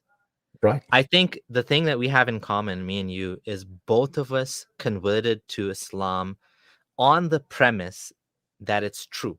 Yes. We weren't born. I mean, I was kind of born into it, but I was born in a different sect. But what I mean is, I wasn't like a believing, religious, practicing Muslim until that point in my life. So let's Mhm. just say converted, just make it easy. Same with you. You converted on the premises that this is true. So when you Mhm. found premises that it's not true, well, for the same, your same like logic and reasoning that took you into Islam took you out of Islam. Yeah, pretty Clear? much. Exactly right. Yeah. And so people like us, we're different. We care. We're Mhm. not just gonna believe because, you know, we were born into it, the community, whatever. None of that stuff matters. What matters is it's true, Mhm. and that's the Correct. most important thing. If I can just read one comment, Yeah. Reminiscence says, "I can relate. I read Richard Friedman to prove the Quran is right about Bible corruption. It ended up shaking my whole view of Abrahamic religions until it collapsed. Well done to you too." Mm. Beautiful book, Richard Friedman. Who wrote the Bible? Is that book? I'm guessing. You Oh. know, it's such a good book. Yeah. Big eye opener, and yeah, have a look, guys. You know, I really recommend anyone listening out there read these books, listen to the lectures. You know, it's just amazing, and it's a whole new world of knowledge that, yeah, unfortunately, you know, maybe to some people, unfortunately, will shatter your worldview of your own religion. You know, if you do hold on to those fundamental beliefs. Yeah. Mm. Yeah. So yeah, getting back to, I guess we talked about Satan already. Apocalypticism a little bit more. So yeah, this whole concept, you know, was a I guess a piece of, you know, literature that evolved over time. You see it really developed in Christianity. I just want to make this last point. It was really developed there. You know, you can see it most prevalently in the Book of Revelation, where you see, you know, this figure of Jesus returning back to earth and destroying evil. You see the Antichrist rising and trying to, you know, persuade people, and he does a good job at it. Then you see this in Islam, obviously, right? You see it where you see it in the Hadith more than anything. Although there is some inkling within the Quran that Jesus is to return, and his return is a sign of the hour. You know, that's a verse in the Quran. I can't remember where it is, but it's there. But it's most explicit in the Hadith, right? Which raises questions in itself. You know, why isn't it in the Quran if it's so important? But anyway, it is there. So this concept of Ad-Dajjal and Isa coming back and destroying him, etc. This dualistic kind of worldview of us versus them, which is very dangerous, of course, as we all know, arose out of this, right? Out of Judaism. That's what historians say. So look, yeah, you know, I guess the objection that Muslims will come up with is that doesn't matter what these texts say, doesn't matter what the historians, etc. Quran says it, Allah says it, I have to believe it, you know. But anyway, if you are rational, look at the evidence, look at how it arose. The conclusion should be, per what I interpret, is that this is a man-made invention. All of these things are. Yeah. Occam's razor would help some people. When you have two explanations, you know, look at the two explanations and see which one is more likely. Is it possible that either this book is straight from God, yet conveniently the stories that it includes just happen to be stories that was passed along, clear known forgeries, I mean claimed forgeries, let's say, from the Muslim perspective, yet apparently they ended up in the Quran, right? Mhm. Is that just a coincidence? For me, was Dhul Qarnayn an issue for you at all? I haven't looked into that too much. I only looked at it very briefly recently, but no, can you tell me more about it? So this to me was like a crushing blow to my faith. This was like a big problem. What I found out was that, well, first of all, many scholars, including Yusuf Ali, the most famous translation of Quran, Abdullah Yusuf Ali, claim that Dhul Qarnayn, the story of basically the great king that was asked by these people to trap Gog and Magog behind the dam or a wall to Yep. keep them away, because Gog and Magog were doing mischief on the earth. That's in the Bible too, and they needed this king to help them, right? Because it was like this giant nation or whatever, right? Right. They couldn't do it on themselves. They needed this powerful king. This powerful king was called Dhul Qarnayn, means the one that has two horns. Dhul Qarnayn Yep. means the owner of two horns. Who is this guy? Now, somehow, the story of Dhul Qarnayn, point for point, like almost 100% identical to the Syriac Alexander romance. The Right. gate is made out of copper. When I read this, it was like Islam is dead. There's no way back after this. It was so Yep. bad. It's so crushed in my mind. Hmm. I bought a book. I have a book of Alexander the Great in my library over there. And Alexander the Great, apparently, in the Syriac version, anyways, he goes to the edges of the earth, the east and the west. Hmm. He travels to the place of sunrise, the Okay. place of sunset. And the Quran says he walked to the place of sunrise. Like, Yeah. what the hell does that mean? How do you Hmm. walk to the place of sunrise? But, Muslims take it metaphorically, whatever, he walked in that direction or whatever. Some scholars recently tried to make a claim that he was walking to the place where the sun never sets, which is funny because it's north, it's not Okay. east and west. But anyways, whatever. Yeah. Yeah. So the story, the Syriac Alexander romance, is hilarious. It's obviously it's called a romance for a reason. It's not historical. It's a Hmm. romance. It's like a made-up Okay. story, right? Yeah. The place where the sun rises, it's a place where the people have no shade. And guess what? Okay. They're like described as Negroes or dark skinned or whatever. Because Ah. the sun's there and they have no shade. So Right. apparently that's why they're black. Whoever wrote that, that's Okay. what they were thinking in the simplistic thinking, Yeah. right? Hmm. Hmm. Then the place of sunset, again, there's some story. Oh yeah, it sets in the fetid sea. So at the time of the writing of Alexander's romance, they believed that there was this fetid sea, which was like poisonous or something. Like they had like a lot of misconceptions about science and like geography and stuff. And so in the story, Alexander is able to trap Gog and Magog between the fetid sea and this dam that he built. In real Hmm. life, we live in a round globe and there's no mountains and sea and stuff. So it like none of the story makes sense. Like none of it makes sense on a globe.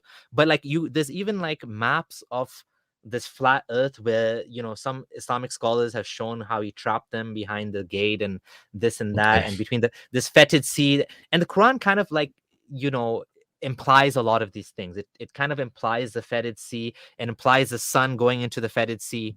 It Hmm. implies this place where there's no shade from the sun, the people have no shade from the sun. It's so sad when you think about, like, this is such a stupid story, and Muhammad Yeah. put it in the Quran, and like I believed it, you believed it, we all believed it. It's so Hmm. stupid, it's so Yeah. man-made, it's so dumb, and it exposes the entire thing as a farce, right? And like the Pretty masked much. Arab has a video called um the chapter that gave it all away. Like, he's exactly right. Okay. Yeah. Yeah. This Right. one chapter annihilates the Quran. After Okay. this, you cannot believe anymore. Now Muslims will say things like, well, Gog and Magog under the sea, I don't know, in the hollow earth theory. Okay. They're like stretching, like, like Yeah. Yeah. it's like, what? Okay. Yeah. So that's I, that's I that's yeah. I want to look into that one because I have arguments with people all the time. Like I'll say discussions, sometimes they turn into arguments about the timing, right? When the dating, sorry, I should say, of text. And they Mhm. always say, oh no, they always find some sort of fringe theory saying, oh no, that text comes after the Quran. It copied the Okay. Quran. But if this can be dated to before the Quran and it's clearly written with the intention of being a myth, you know, what you're So describing this now, is so this is the Zulkarnain. okay. So that rebuttal, I've heard that rebuttal as well. So Yeah, they ask a question. Well, how do you know that the Syriac Alexander romance was not copied from the Quran? And it's a good right, question because the Kalaman dating, it doesn't have enough accuracy that you can like 100% say it's after the Quran because there's a range. right. Yes, So, arrange, yeah.